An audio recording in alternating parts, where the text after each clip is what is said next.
नमस्ते। कहानियाँ दिल की में आपका एक बार फिर से स्वागत है।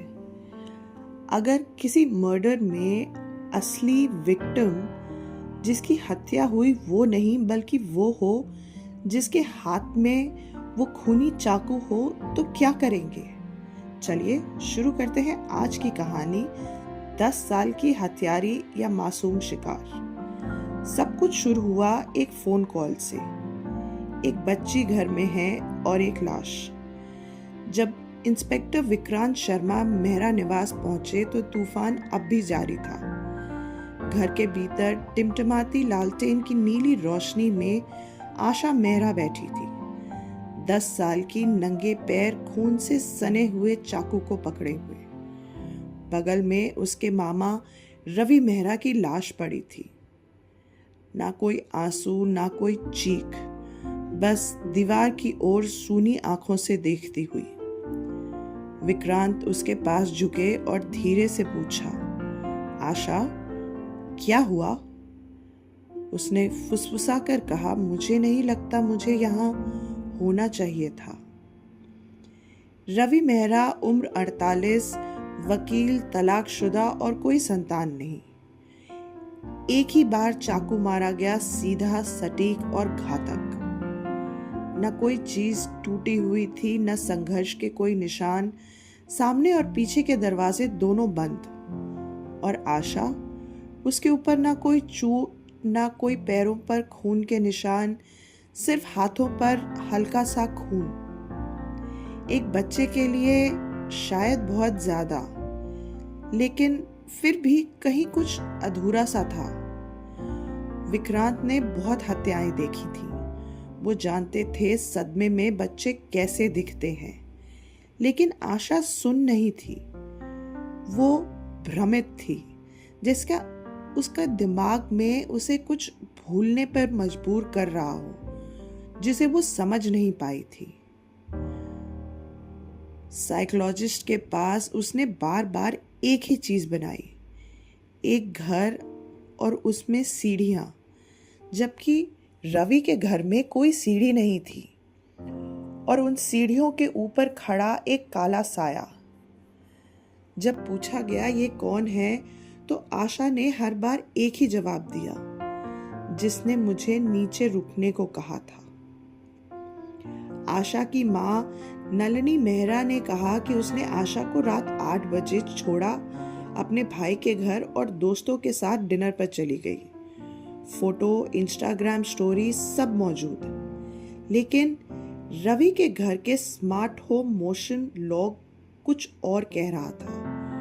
9:06 पर रसोई और हॉल में 2 लोगों की हलचल दर्ज हुई थी।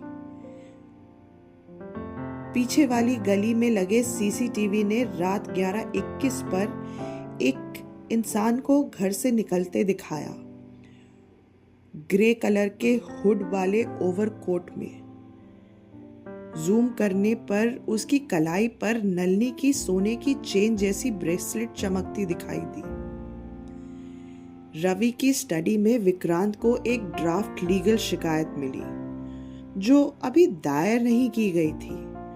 उस पर नलिनी के पिता की संपत्ति से जुड़े दस्तावेजों में धोखाधड़ी का आरोप था। रवि ने यह शिकायत अपने वकील को ईमेल की थी रात को 8:12 पर। ठीक 1 घंटे बाद वो मारा गया। नलिनी ने अपना जीवन खरोच खरोच कर बनाया था। अकेली माँ, कर्ज, कोर्ट केस, और अब जब सब कुछ थोड़ा संभलने लगा था, रवि उससे सब छीनने वाला था। जब नलिनी को गिरफ्तार किया गया तो वो रो नहीं रही थी, ना उसने इस आरोप से इनकार किया। बस इतना कहा कि वो सब कुछ छीन रहा था। विक्रांत ने उससे पूछा, और आशा, उस पर क्यों इल्जाम लगाया तुमने? नलिनी ने ठंडे स्वर में कहा, वो सिर्फ 10 साल की है, सही से याद भी नहीं रख पाएगी। उसे कोई दोषी नहीं ठहराता, उसे सुरक्षा मिलती। और फिर धीरे धीरे जहर बाहर आया। मैंने सब कुछ उसके लिए छोड़ा, सस्ती नौकरियां की, अपने बाप से लड़ी, कई दिन तक भूखी रहती थी मैं। वो मेरी है और अब उसे मुझे बचाना था। फोरेंसिक रिपोर्ट में चाकू पर किसी के फिंगरप्रिंट्स नहीं थे, लेकिन आशा के ब्लड वर्क में हल्की बेहोशी की दवा पाई गई, बस इतनी कि दिमाग धुंधला हो जाए। उसे बेहोश किया गया, लाश के पास रखा गया, चाकू हाथ में थमा दिया गया था और नींद के बीच में उसके कान में उसकी माँ ने फुसफुसाया था, तुम डरी हुई थी बेटा, तुमने जो किया सही किया।